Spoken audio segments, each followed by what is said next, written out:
Welcome back to the Self Care Sanctuary podcast, a place where you can slow down, tell the truth, be honest with yourself, and tend to ourselves with compassion and grace.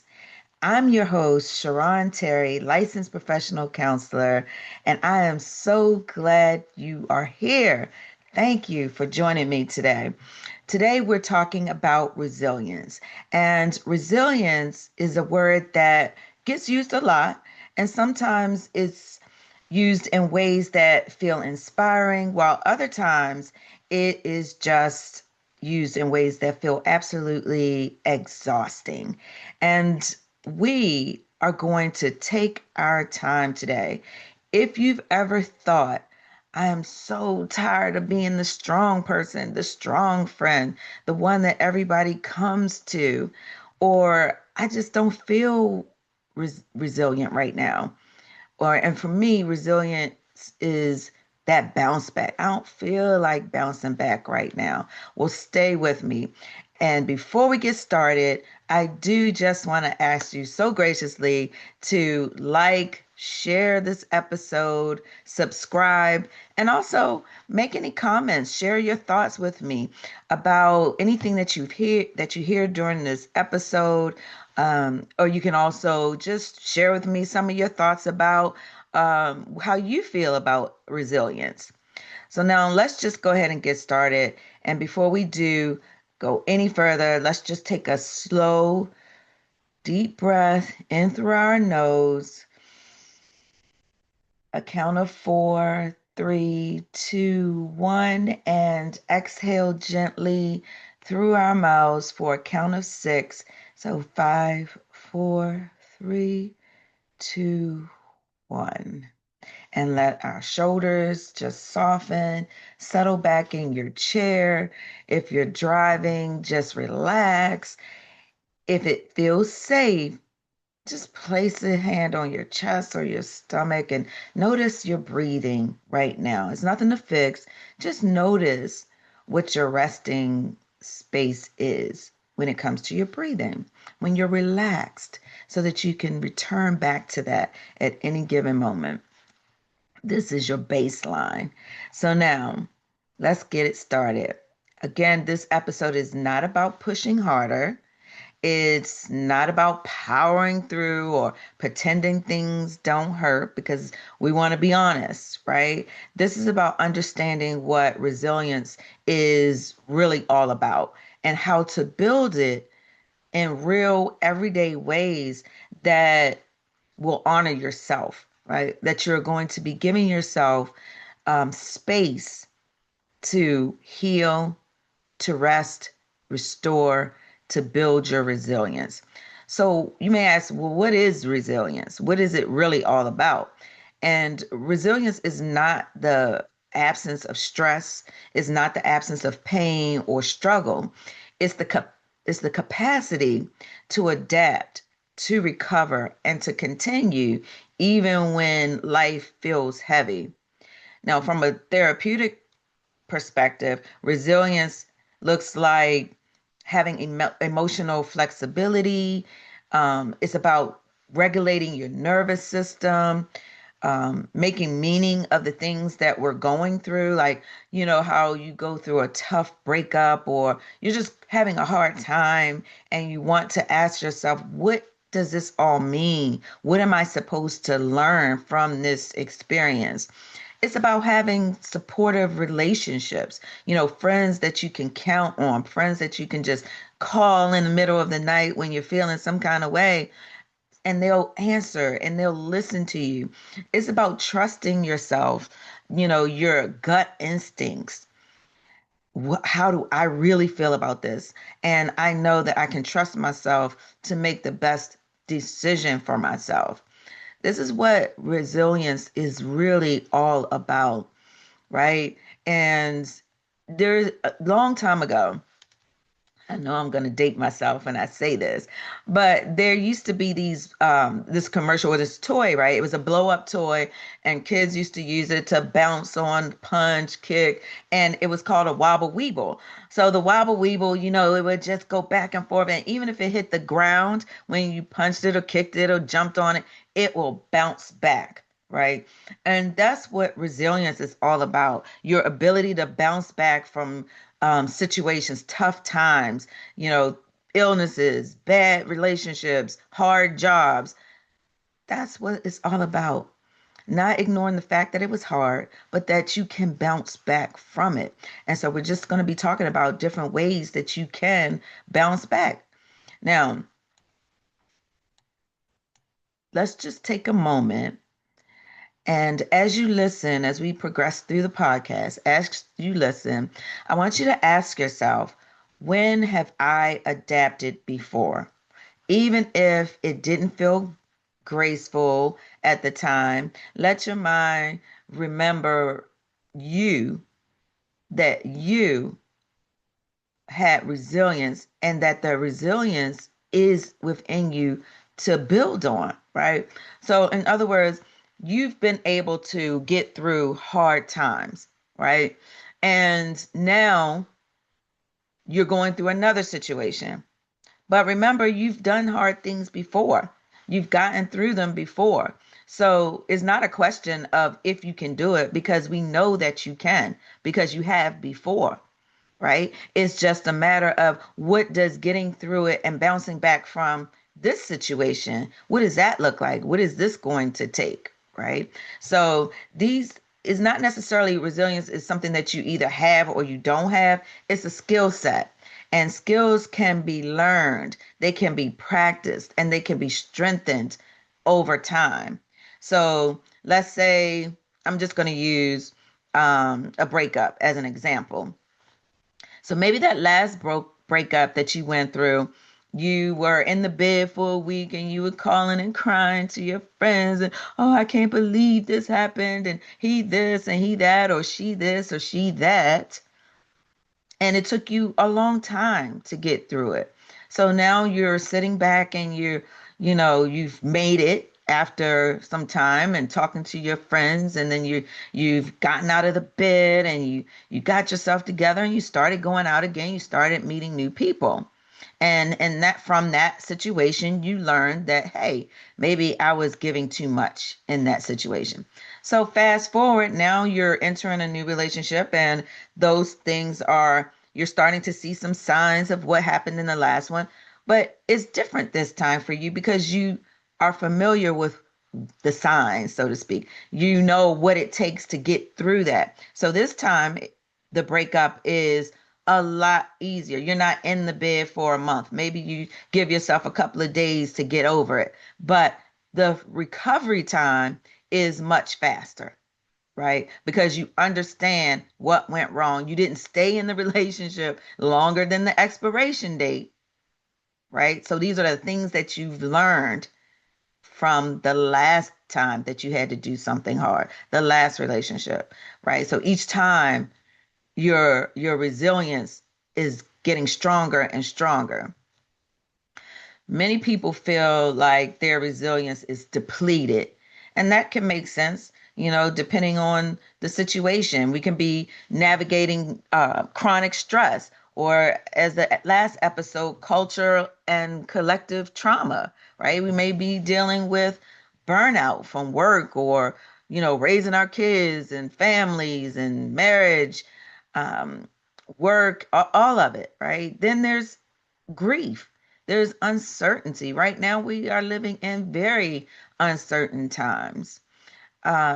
We can be grieving relationships that are lost, or friends that we thought were friends are no longer friends. It doesn't always mean the death of someone. There can be deaths of relationships of people who are still alive. Um, Death of the idea of something that you thought was going to be. You grieve over those things, and maybe the next episode I'll do about grief. But anyway, ongoing demands with limited rest. So before the next thing comes along, you haven't even had a chance to rest. You haven't even had a chance to recover from the last thing. So it seems like it's just one thing after another, and you feel like you can't get a break. And that's when we feel like our resilience is depleted because we're not having time to refuel, right? To recharge. Resilience weakens when rest is scarce or next to none, when support is limited, when we feel like we're doing it all by ourselves, there's no help, we have no one. And when we're expected to keep going without acknowledging the fact that, hey, I'm tired. I'm getting real, you know, low on fuel here.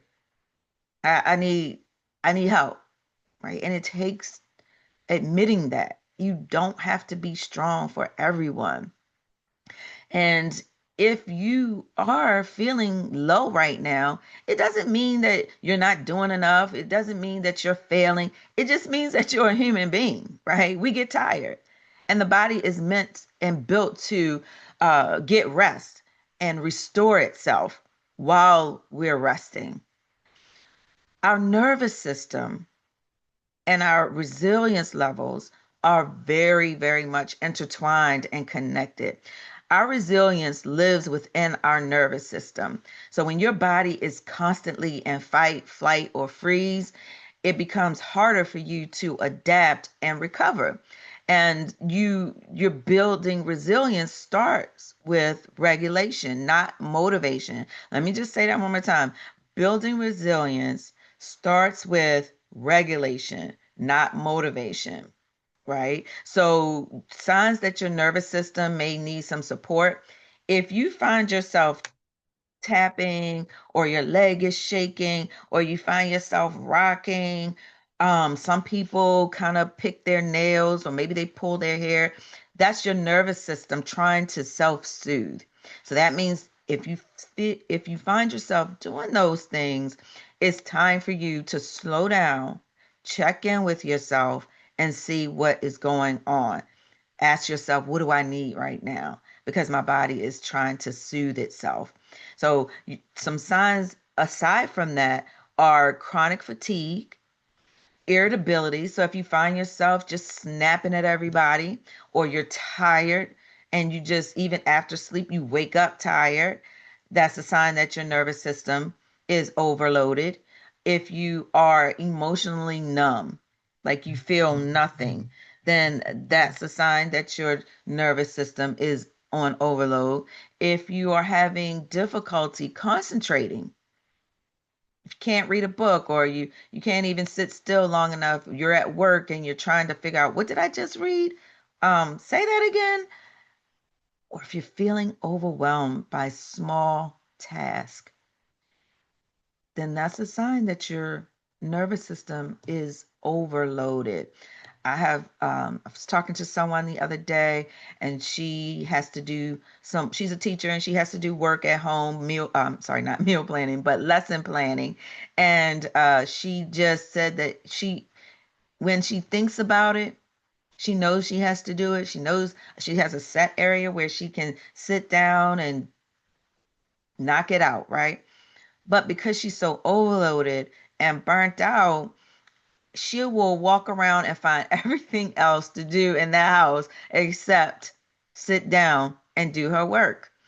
And so it leads to procrastination when we're doing that because just the thought of having to concentrate and focus is overwhelming within itself. And that's a sign that you know you're doing too much and you need to sit down somewhere and rest. Now, resilience grows when your body feels safe. So that means in order for it to feel safe, you have to give it what it needs. Are you drinking water? Are you eating properly? Right? Aside from rest, those things are important. So just basically taking care of your basic needs. Are you hungry? Are you angry? Are you lonely? Are you tired? That's what we call halt. And that's a way that you can check in with yourself to see if you are taking care of your basic needs. And if any of those four things show up, then you know it's time to pay attention to yourself, right? Now, let's talk about some practical, realistic ways that you can strengthen resilience. You don't need hour-long routines. Just try slowing your breath for 60 seconds, right? Or just taking a deep breath and just exhale. Go outside for some fresh air. Just stand out there, breathe it all in, and exhale. Stretching your body between your tasks, even if you work, especially if you work long hours. I have a timer on my smartwatch where it tells me I have to stand up every hour because I have a bad habit of just plowing through. I could be sitting in the same spot for 4 hours, forget all about getting up, getting something to drink, all the things, right? So I have things in place. Even on my watch, there's a meditative moment, right? So I can just take a minute to collect myself. Reminders. These are things that you can build in for yourself so that you can make sure that you are taking the time that you need. I have a client who she just always does the same thing I do as far as not taking breaks. So for her, the caveat is if I get up, then it's going to be hard for me to come back to work. So for her, it's just a matter of having everything that you need at your fingertips. So you got your water? Check. You got maybe some juice? Check. Do you have a snack box where you can get something to eat? Check. Right? You have your watch set so that you can take a break. And when you take a break, reach for your water, reach for your snack. Swivel your chair the other way so you can look away from your desk and do your stretches at your desk, right? Bend your neck, open your chest, stretch your arms. These are little things that take less than a minute or two to do right where you are. So, also, while you're doing that, talk to yourself nicely. Talk nice to yourself. All right. We have a bad habit of talking bad to ourselves. We talk so bad to ourselves. We would never talk to anyone else like that. Even a person that we don't like, we would still be hesitant about some of the things that we say. We would probably just not say anything at all. But resilient people don't avoid negative thoughts. What they do is learn how to respond to them differently. So there's a mind shift, or I call it a growth mindset, where you're looking for possibilities instead of impossibilities, right? Or you shift from, I can't do this, to this is hard and I'm allowed to take it one step at a time. I can have a learning curve. If I mess up, I can try again. I can do hard things, right? Or is there a better way that I can do this? Everything is a learning opportunity. So if you're not good at something, that's okay. This is an opportunity for you to strengthen that area, for you to practice in that area. When we build predictability, we signal our brains that it's safe, right? Because our brains knows what to expect. So predictability signals safety to the brain. And so ask yourself right now, what is one small routine that helps me feel grounded? One thing. Like for me, I may listen to um, audible books in the background while I'm working, particularly if I'm feeling overwhelmed or if I have a really heavy task. Having that audible playing in the background or having the music playing in the background grounds me, and it also helps me to stay focused while I'm trying to accomplish a task. And that way I'm kind of caring for myself throughout the day instead of waiting until the a days later and say, "Oh my gosh, I'm so tired."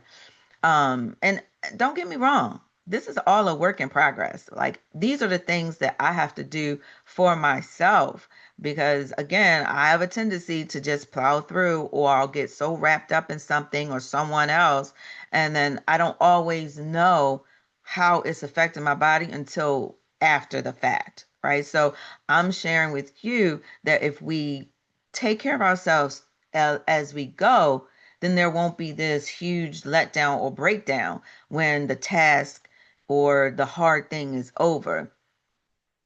And we have to stay connected while we're going through these things because isolation breaks down or erodes resilience and connection restores it. Right. So these are the times when we have to reach out to our friends, as I mentioned before, about having the community and the support system that you need. It doesn't have to be a lot of people. You just have to have your core group of people that you can reach out to. Let's just go ahead and say, allow yourself some flexibility. The goal is not perfection. You don't have to be perfect. Resilience is being adaptive, not rigid. Flexibility preserves energy because when you are striving for complete perfection, you're never going to get there because you're always going to be looking for something wrong, something wrong, something wrong before you. When's the last time you said, "Oh, that's perfect," and then you say, "Oh, but I could have done this or I could have did that." That's wasted energy. The goal is to do the very best that you can, being flexible enough to pivot when you have to pivot, and that will preserve your energy, or you will be able to direct the energy to the places that it needs to go to, right? Resilience does not mean where you're going to ignore your limits. No, let's just clear that up right now. Ignoring your limits, staying in harmful situations, or silencing your needs are not what builds resilience. It actually tears it down.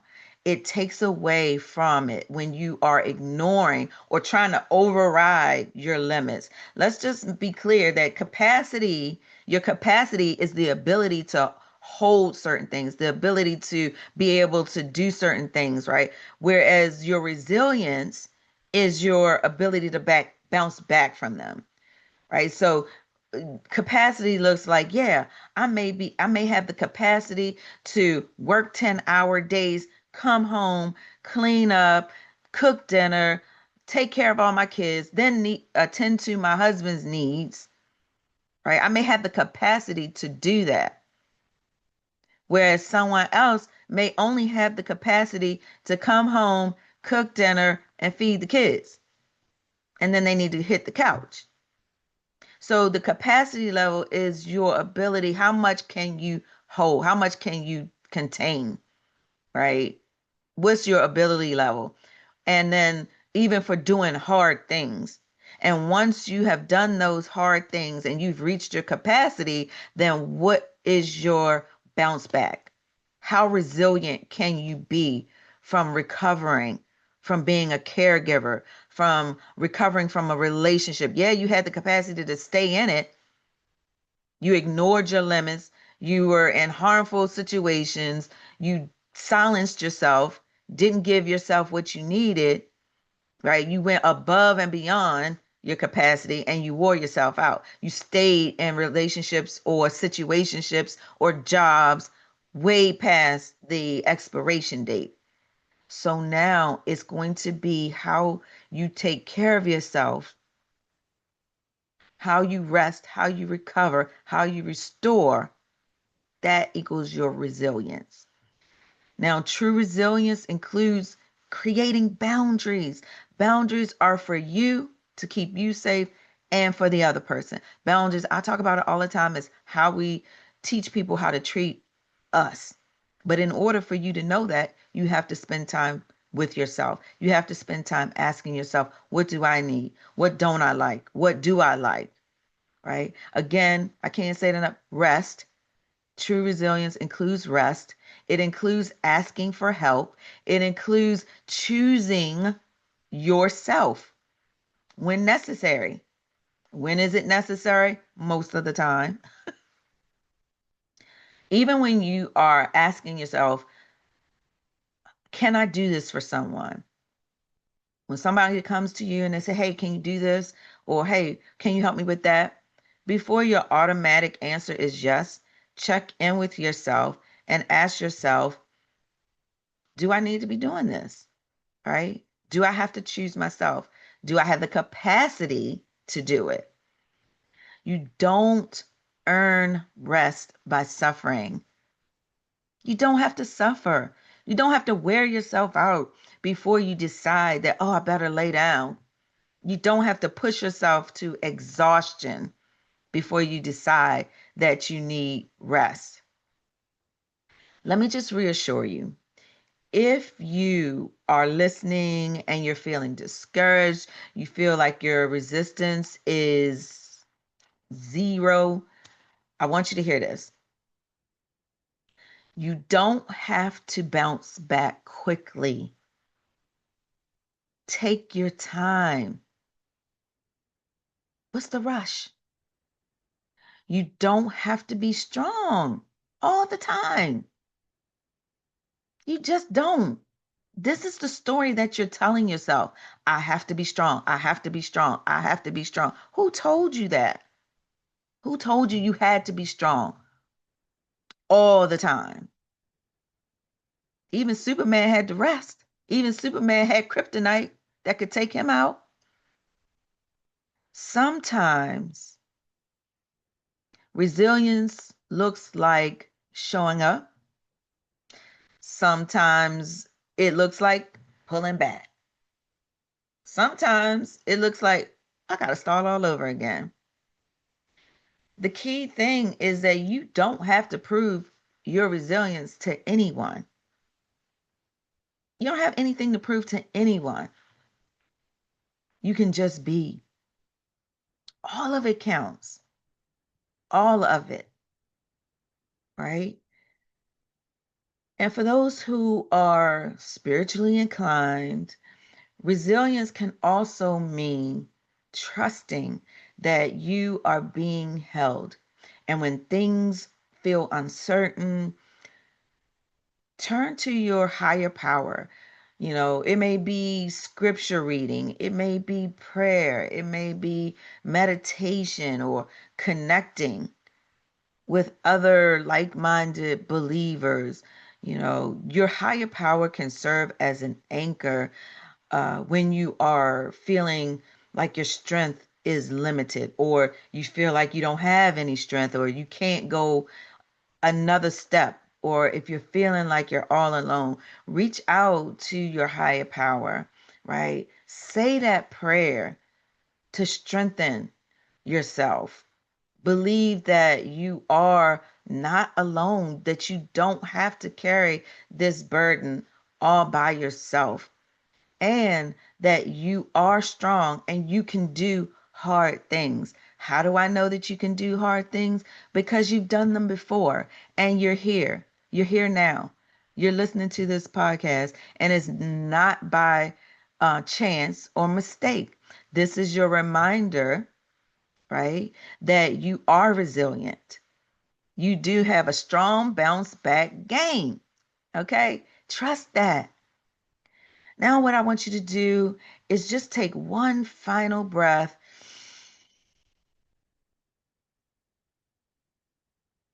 And as you are exhaling, silently say to yourself, I am allowed to rest and rebuild. I don't have to prove anything to anyone. Resilience isn't built in those grand moments. It's built in small, compassionate choices repeated over time. I just want to thank you so much for spending this time with me in the self-care sanctuary. I also want you to remember to like, to share, make any comments, subscribe to the Self Care Sanctuary podcast.